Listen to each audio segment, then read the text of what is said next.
নতুন আশা নতুন স্বপ্ন নিয়ে নতুন ঠিকানায় যাচ্ছি, তাই তো নতুন অনেক কিছুরই প্রয়োজন ঘর সংসারের জন্য যত কিছুই আসলে কেনা হয় না কেন খুবই সামান্যই লাগে।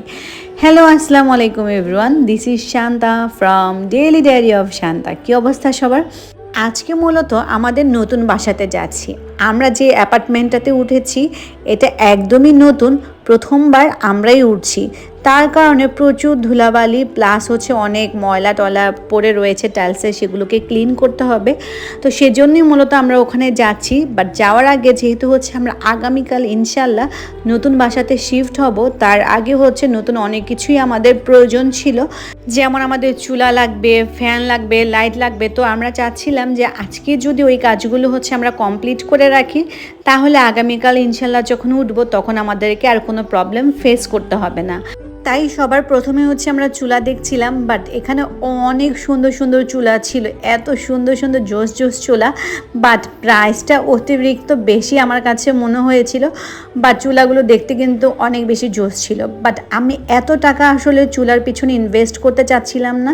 তাই আমার রিজনেবল প্রাইস চিন্তা করে প্লাস আমার পছন্দ চিন্তা করে সব কিছু মিলিয়ে আমি একটা চুলাকে ফাইনালাইজ করলাম এবং সেটাই নিয়ে নিলাম। এই তো সেই চুলাটা। আমার কাছে তো চুলাটা বেশ দারুণ লেগেছে। তোমাদের কাছে কেমন লেগেছে সেটা কিন্তু অবশ্যই কমেন্টে জানাবে। আর আমি ঠকছি না জিতছি সেটাও জানাবে। তো এইটা মূলত উনি আমাকে যেটা বললো, এটার সার্ভিস চার্জ একদম লাইফ টাইম পর্যন্ত, যেটা শুনে আমার কাছে ভালোই লেগেছে। তো আমি ক্যাশ কাউন্টারে এখানে বিল পেমেন্ট করেছি। তো এই চুলাটা মূলত আমার কাছ থেকে নিয়েছে ৬,৮০০ টাকা। ৬,৮০০ টাকায় এই চুলাটা জিতলাম না হারলাম বলো তো কমেন্টে, অবশ্যই কিন্তু জানাবে।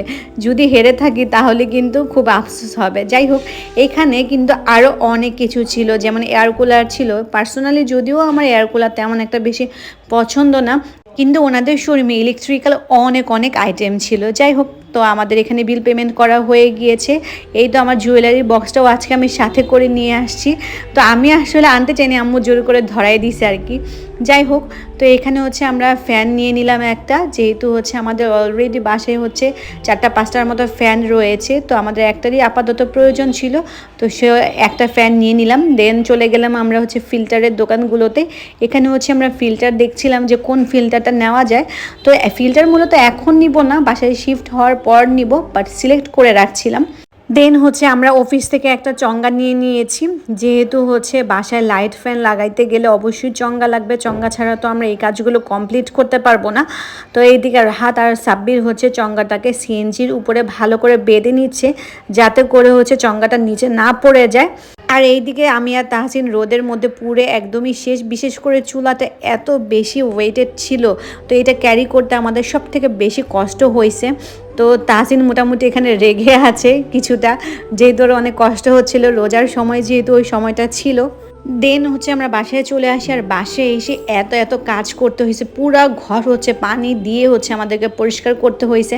ওইগুলো কাজ করতে করতে আমাদের ইফতারির সময় হয়ে গিয়েছিল এদিকে।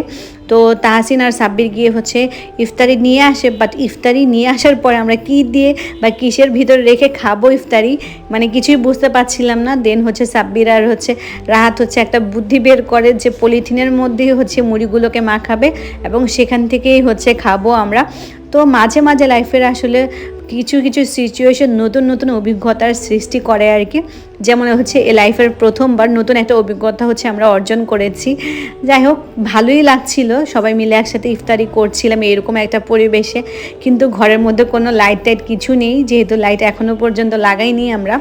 বাট আজকে সারা দিন আমাদের চারজনের যা খাটাখাটনি আর যা পরিশ্রমটাই না হয়েছে, বিশেষ করে টাইলসগুলো থেকে ময়লা উঠাইতে প্রচুর কষ্ট করতে হয়েছে।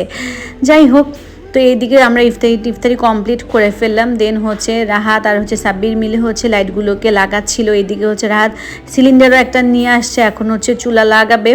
এই তো আমাদের নতুন বাসার রান্নাঘর। যদিও রান্নাঘরটা এখন এলোমেলো অবস্থায় আছে, তবে এইটাতে বসে তোমাদেরকে অনেক নতুন নতুন রেসিপি শেয়ার করব।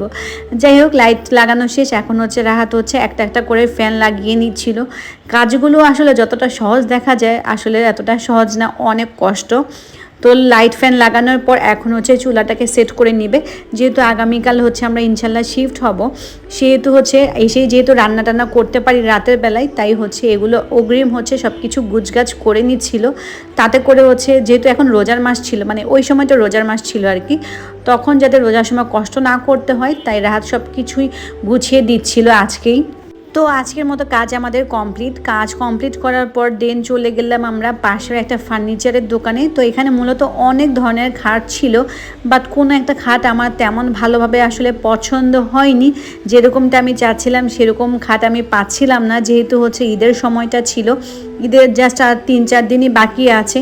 তো এই লাস্ট মোমেন্টে আসলে ওই রকম মন মতো কোনো খাট আসলে পাওয়া যাচ্ছিল না। তো আমি দেখে দেখে ঘুরে ঘুরে দেখছিলাম যে এখানে আসলে আর কি নেওয়া যায়, বাট কোনো কিছুই তেমন একটা পছন্দ হচ্ছিল না। চিন্তা করেছি থাক, পরে বাসায় উঠি আগে আপাতত, দেন হচ্ছে ওঠার পর তারপরে হচ্ছে অন্য জায়গা থেকে খুঁজে তারপরে হচ্ছে নিব। দেন আর আমি এখান থেকে কিছুই নিলাম না। তবে আশেপাশে মোটামুটি এখানে অনেক ফার্নিচারের দোকানই ছিল, বাট আমার আসলে ওইরকমভাবে টাইম ছিল না, যেহেতু বাসায় গিয়ে আরও কাজ আছে, গুছগাছ করতে হবে, যেহেতু আগামীকাল হচ্ছে আমরা বাসা চেঞ্জ করব, তাই হাতে একদমই সময় ছিল না দেখার জন্য, তাই হচ্ছে আমরা আবার ব্যাক করি। তো আমরা হচ্ছে স্টাফ কোয়ার্টার আসি, এখানে পেয়ে গেলাম সেই ভাইরাল ডিম মামাকে।